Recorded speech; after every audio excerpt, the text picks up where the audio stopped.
Dear Esther, I sometimes feel as if I've given birth to this island.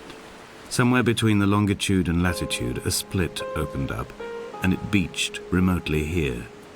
No matter how hard I correlate, it remains a singularity, an alpha point in my life that refuses all hypothesis. I return each time leaving fresh markers that I hope, in the full glare of my hopelessness, will have blossomed into fresh insight in the interim.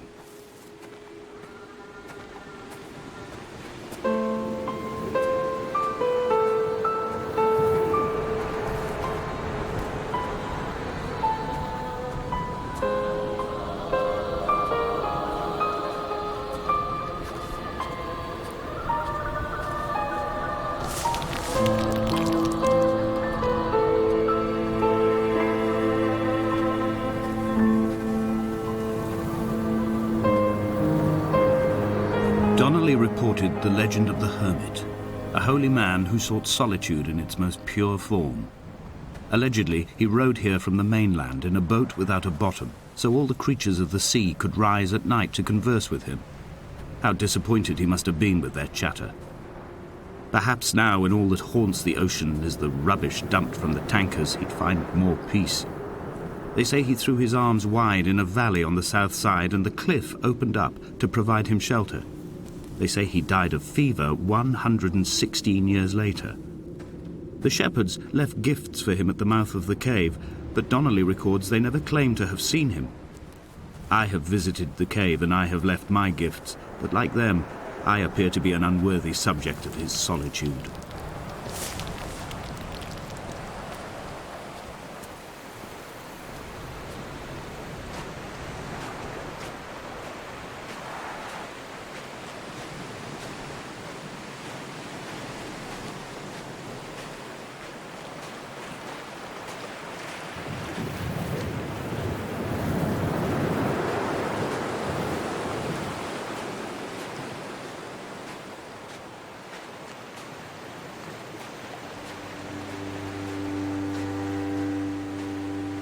Those islands in the distance, I am sure, are nothing more than relics of another time, sleeping giants, somnambulist gods laid down for a final dreaming.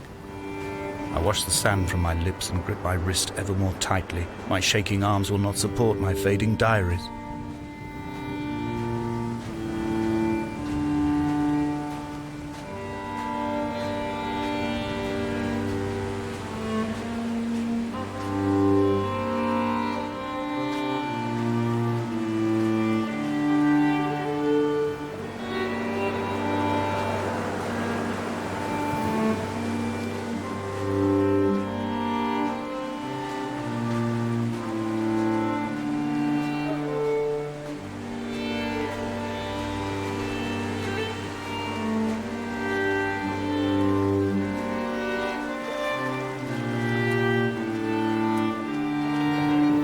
Dear Esther, I found myself to be as featureless as this ocean, as shallow and unoccupied as this bay, a listless wreck without identification. My rocks are these bones, and a careful fence to keep the precipice at bay. Shot through me caves, my forehead a mount. This aerial will transmit into me so. All overexposed, the nervous system, where Donnelly's boots and yours and mine still trample. I will carry a torch for you. I will leave it at the foot of my headstone. You will need it for the tunnels that carry me under.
Donnelly's book had not been taken out from the library since 1974. I decided it would never be missed as I slipped it under my coat and avoided the librarian's gaze on the way out. If the subject matter is obscure, the writer's literary style is even more so. It is not the text of a stable or trustworthy reporter. Perhaps it is fitting that my only companion in these last days should be a stolen book written by a dying man.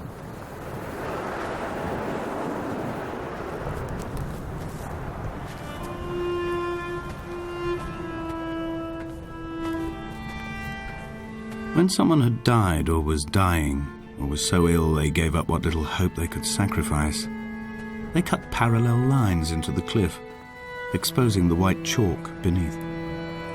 You could see them from the mainland or the fishing boats, and know to send aid or impose a cordon of protection, and wait a generation until whatever pestilence stalked the cliff paths died along with its hosts. My lines are just for this: to keep any would-be rescuers at bay. The infection is not simply of the flesh.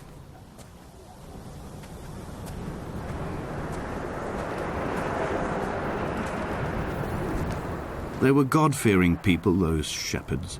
There was no love in the relationship. Donnelly tells me that they had one Bible that was passed around in strict rotation. It was stolen by a visiting monk in 1776, 2 years before the island was abandoned altogether.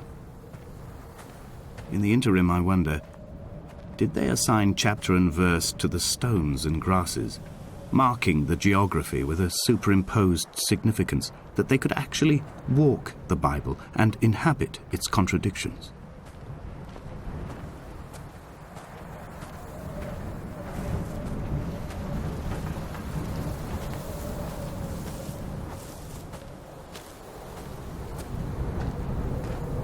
Dear Esther, I met Paul.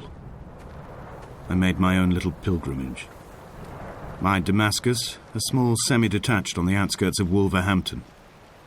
We drank coffee in his kitchen and tried to connect to one another.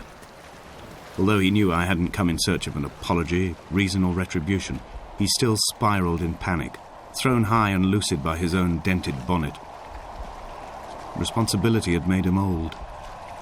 Like us, he'd already passed beyond any conceivable boundary of life.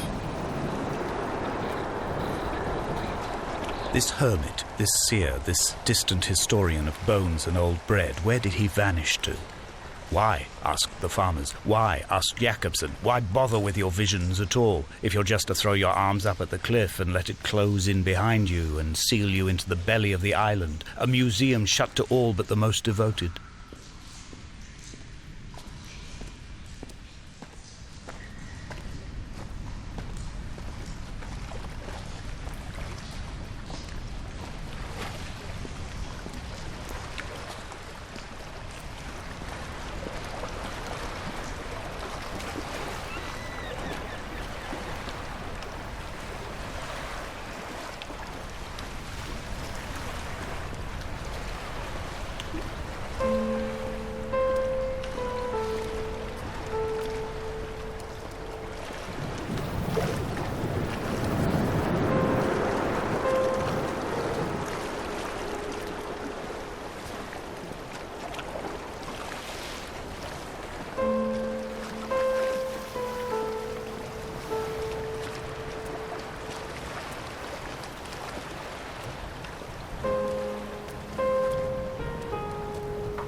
The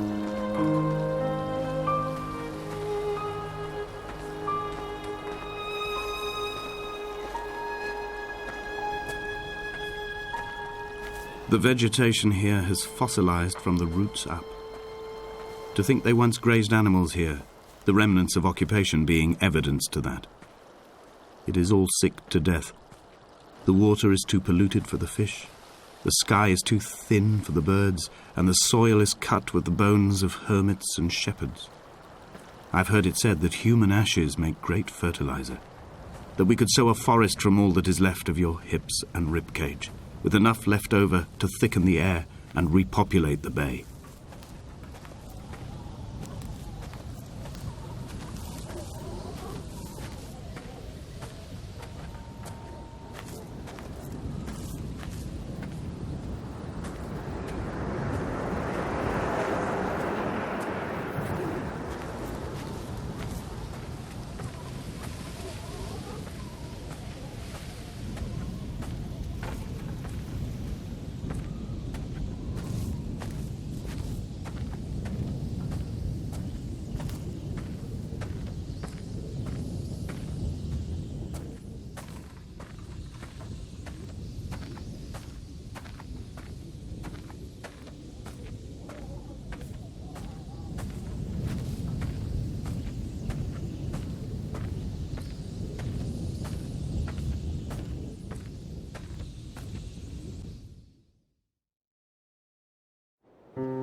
Dear Esther, I have now driven the stretch of the M5 between Exeter and Bristol over 21 times. But although I have all the reports and all the witnesses and have cross-referenced them within a millimetre using my Ordnance Survey maps, I simply cannot find the location. You'd think there would be marks to serve as some evidence. It's somewhere between the turn-off for Sanford and the welcome brake services. But although I can always see it in my rear-view mirror, I have as yet been unable to pull ashore.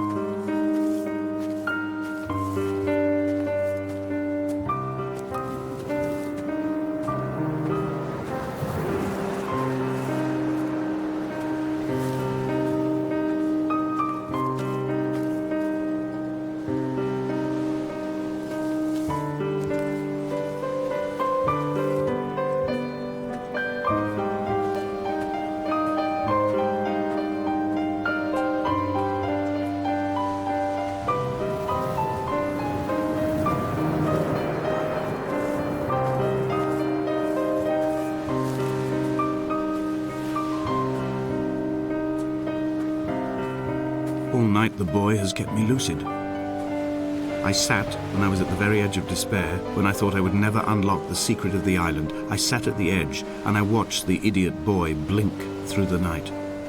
He's mute and he is retarded, and he has no thought in his metal head but to blink each wave and each minute aside until the morning comes and renders him blind as well as deaf-mute. In many ways, we have much in common.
There must be a hole in the bottom of the boat.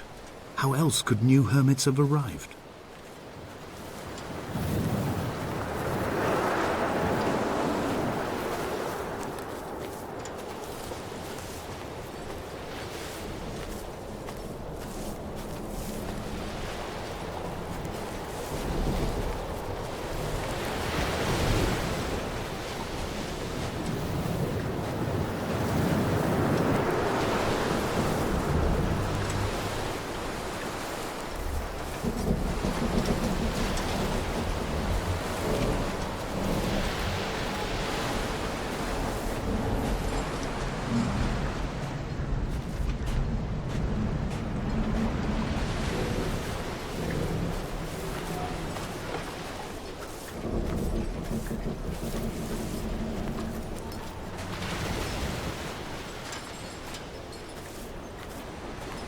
I had kidney stones, and you visited me in the hospital.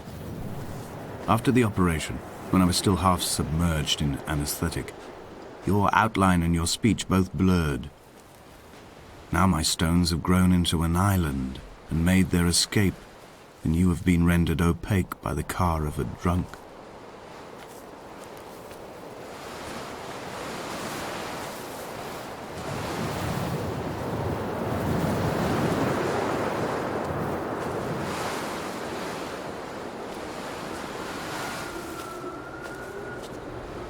When I first looked into the shaft, I swear I felt the stones in my stomach shift in recognition.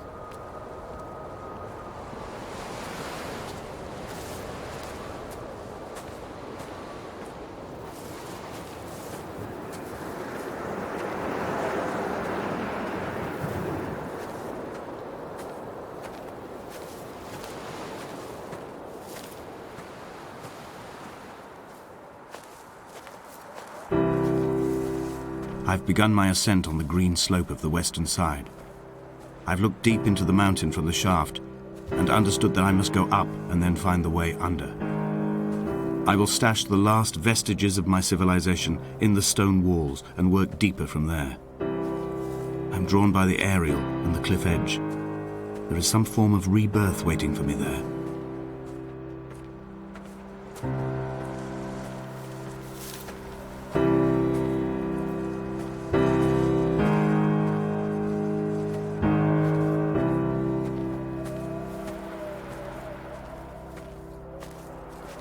The bothy was constructed originally in the early 1700s. By then, shepherding had formalized into a career. The first habitual shepherd was a man called Jakobsen, from a lineage of migratory Scandinavians. He was not considered a man of breeding by the mainlanders. He came here every summer whilst building the bothy, hoping eventually that becoming a man of property would secure him a wife and a lineage. Donnelly records that it did not work. He caught some disease from his malcontented goats and died 2 years after completing it. There was no one to carve white lines into the cliff for him, either.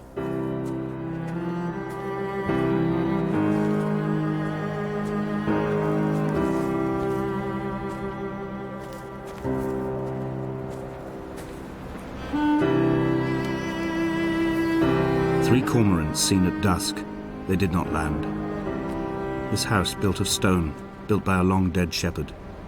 Contents: my camp bed, a stove, a table, chairs, my clothes, my books. The caves that score out the belly of this island, leaving it famished. My limbs and belly famished. This skin, these organs, this failing eyesight. When the battery runs out in my torch, I will descend into the caves and follow only the phosphorescence home.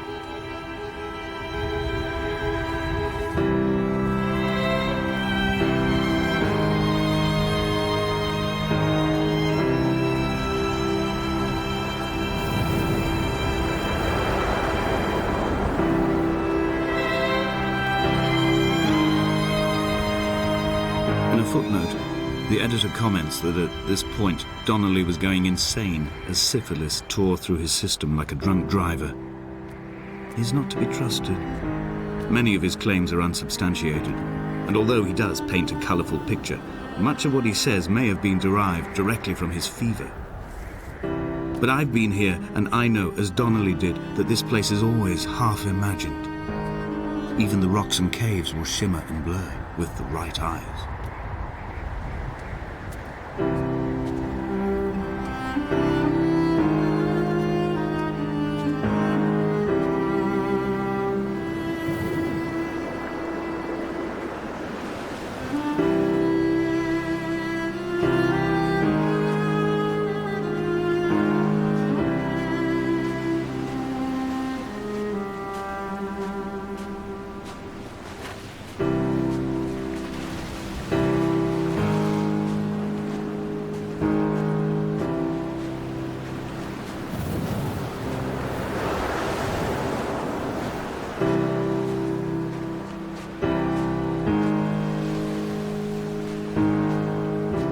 Climbing down to the caves, I slipped and fell and have injured my leg. I think the femur is broken. It is clearly infected. The skin has turned a bright, tight pink, and the pain is crashing in on waves, winter tides against my shoreline, drowning out the ache of my stones. I struggled back to the bothy to rest, but it has become clear that there is only one way this is likely to end. The medical supplies I looted from the trawler have suddenly found their purpose. They will keep me lucid for my final ascent.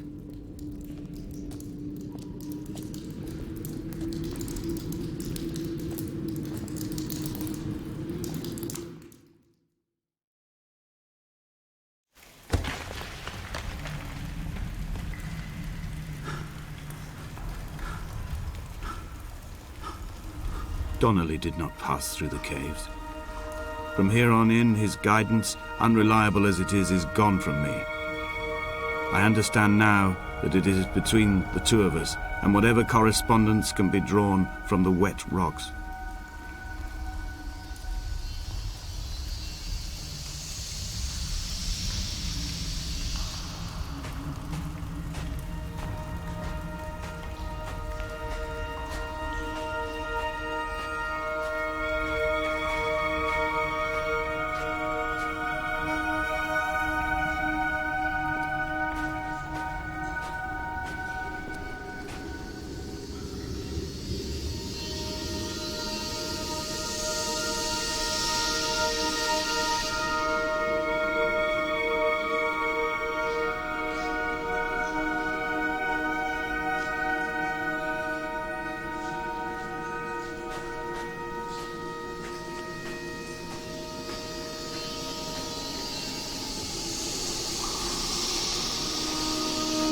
They'd stop the traffic back as far as the Sandford Junction and come up the hard shoulder like radio signals from another star.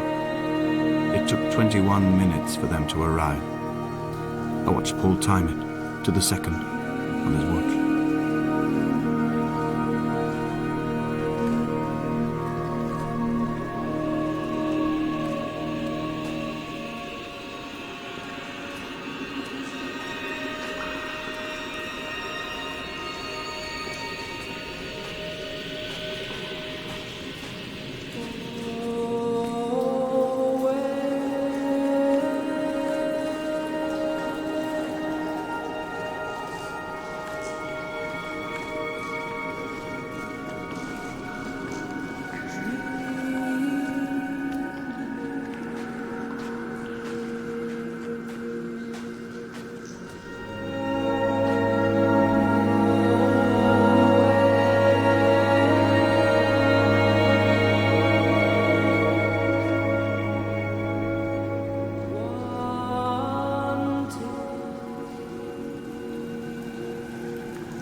I am traveling through my own body, following the line of infection from the shattered femur towards the heart.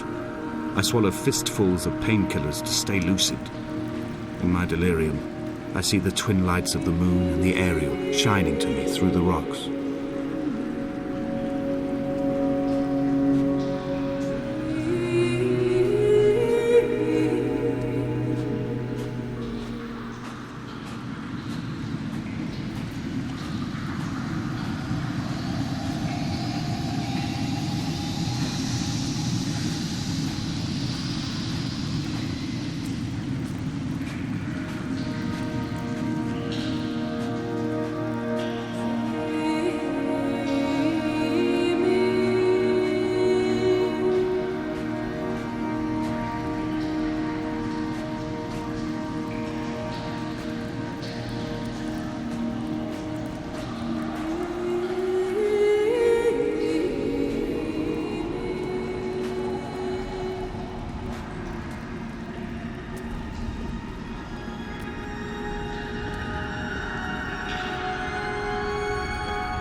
When I was coming round from the operation, I remember the light they shone in my eyes to check for pupil contraction.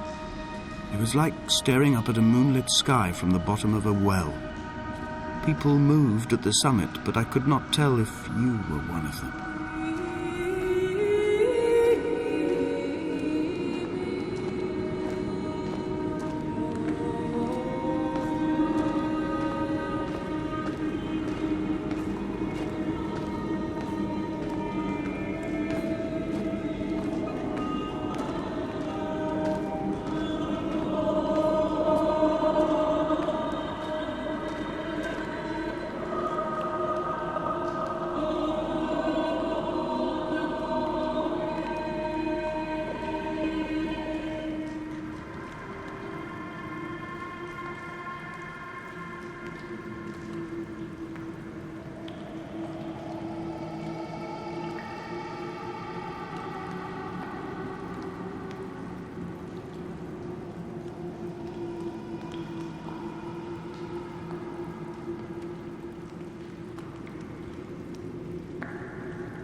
wish I could have known Donnelly in this place. We would have had so much to debate. Did he paint these stones or did I? Who left the pots in the hut by the jetty? Who formed the museum under the sea? Who fell silently to his death into the frozen waters? Who erected this godforsaken aerial in the first place?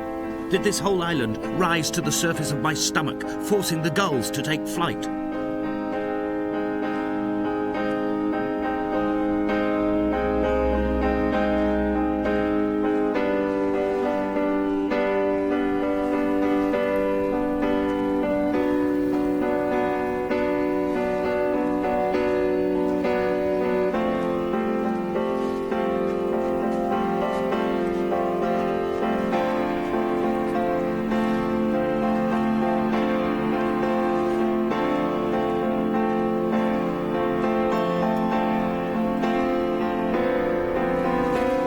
Fire and soil, I chose fire.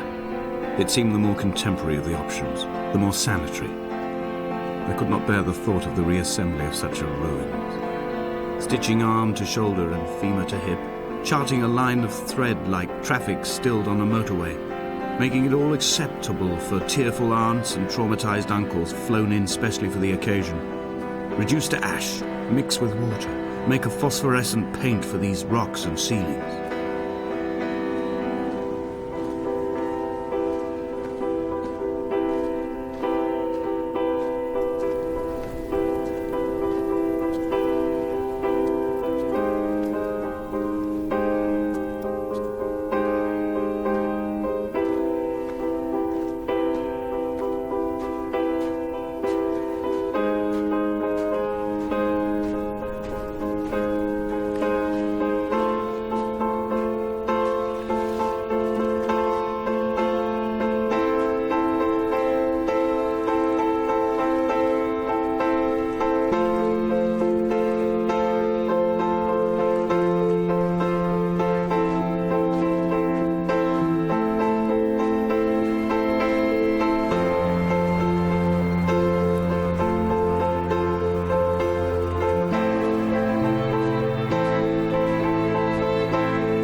There were chemical stains on the tarmac, the leak of air conditioning, brake fluid and petrol.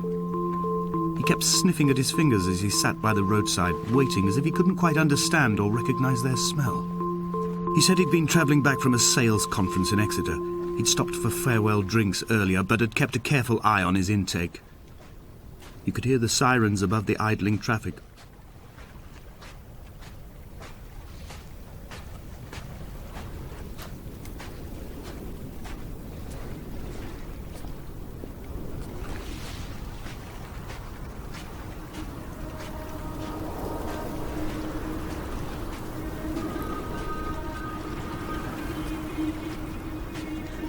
From here, I can see my armada.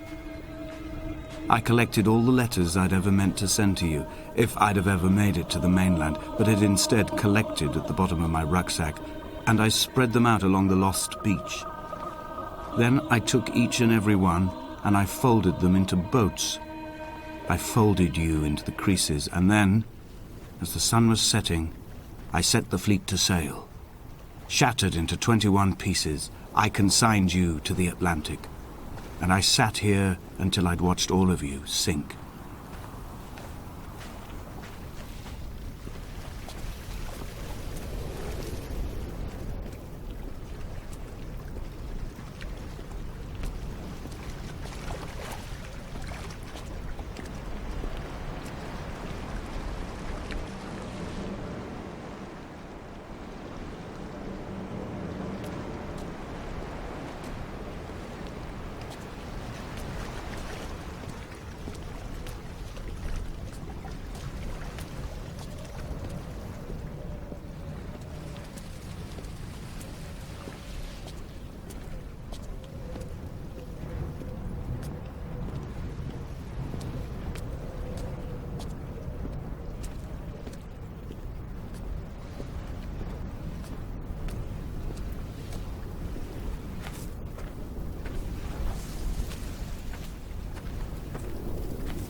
When Paul keeled over dead on the road to Damascus, they resuscitated him by hitting him in the chest with stones gathered by the roadside. He was lifeless for 21 minutes, certainly long enough for the oxygen levels in his brain to have decreased and caused hallucinations and delusions of transcendence. I'm running out of painkillers, and the moon has become almost unbearably bright.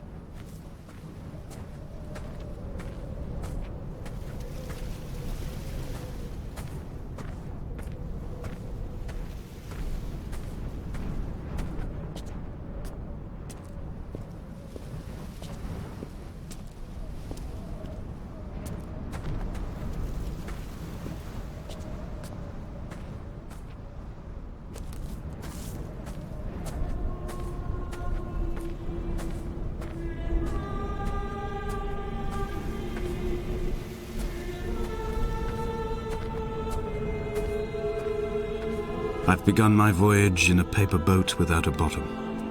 I will fly to the moon in it. I've been folded along a crease in time, a weakness in the sheet of life. Now you've settled on the opposite side of the paper to me. I can see your traces in the ink that soaks through the fiber, the pulped vegetation. When we become waterlogged and the cage disintegrates, we will intermingle. When this paper aeroplane leaves the cliff edge and carves parallel vapor trails in the dark, we will come together.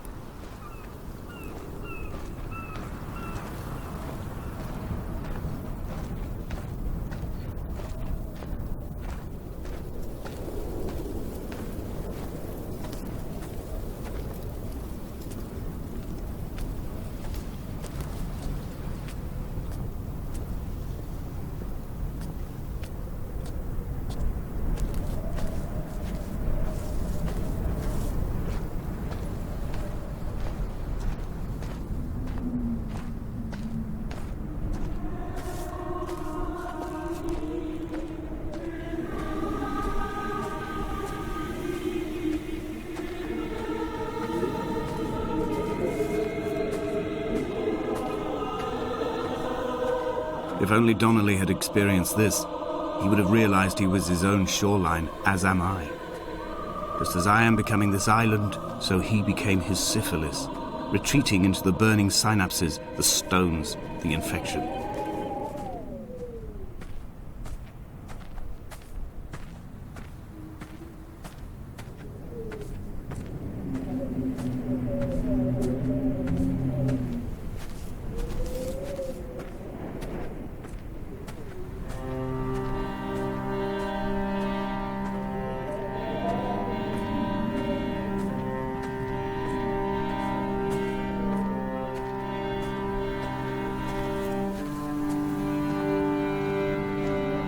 Bent back like a nail, like a hangnail, like a drowning man clung onto the wheel, drunk and spiraled, washed onto the lost shore under a moon as fractured as a shattered wing. We cleave, we are flight and suspended, these wretched painkillers, this form inconstant.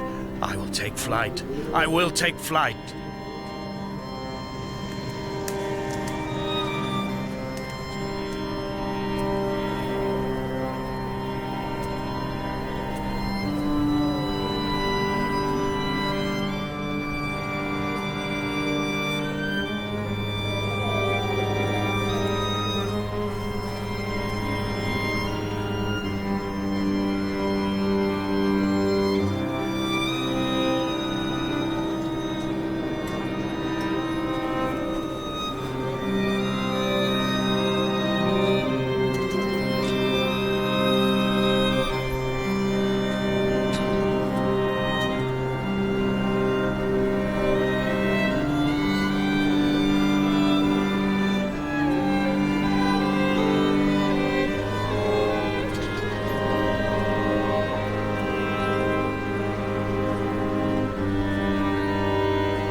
gull perched on a spent bonnet, sideways, whilst the sirens fell through the middle distance and the metal moaned in grief about us.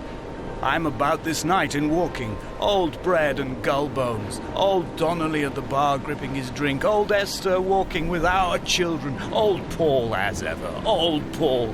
He shakes and he shivers and he turns off his lights alone.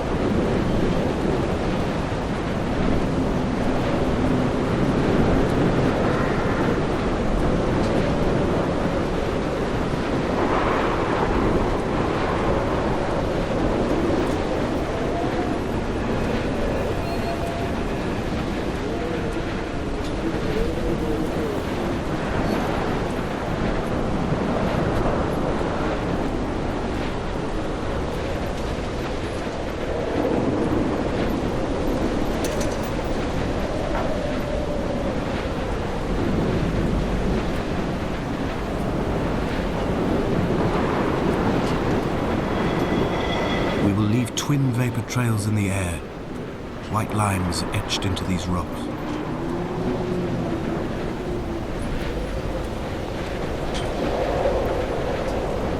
Dear Esther, I have burnt my belongings, my books, this death certificate.